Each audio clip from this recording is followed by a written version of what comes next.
राधे राधे प्रिय भक्तों, शिव पार्वती विवाह संपन्न होता है।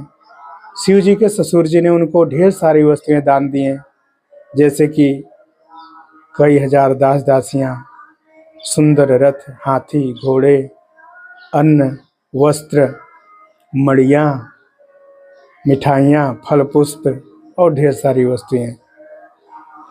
उसी समय पार्वती जी की माता आती हैं, शिव जी को प्रणाम करके बोलती हैं, हे प्रभु, आप तो पूर्ण काम हैं, आपको क्या दे सकते हैं हम।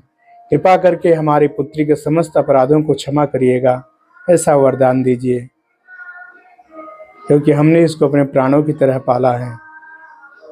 और पार्वती जी को सीख देती हैं कि पति के समान स्त्री का कोई और देवता नहीं होता है।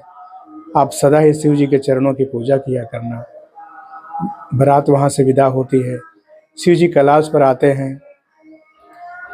उनके श्रृंगार का वर्णन नहीं है, क्योंकि जगत के माता पिता हैं और कई वर्षों बाद जो है कार्तिकेय जी का जन्म होता है और फिर वो तारकासुर को मारते हैं।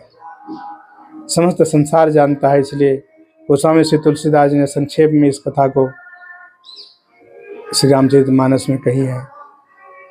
महर्षि भरद्वाज जी उनके कथा को सुन के बहुत ही प्रसन्न होते हैं।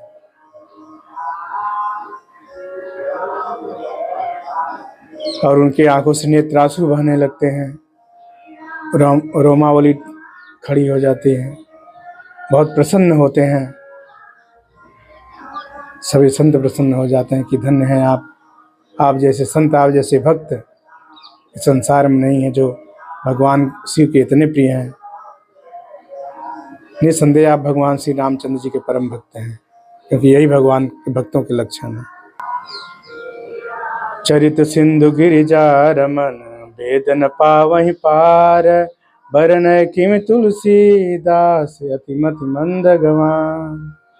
प्रिय भक्तों, शिव पार्वती जी के गुण, उनके लीला का पार तो वेद भी नहीं पाते हैं, फिर मतिमंद तुलसीदास किस तरह से कह सकता है।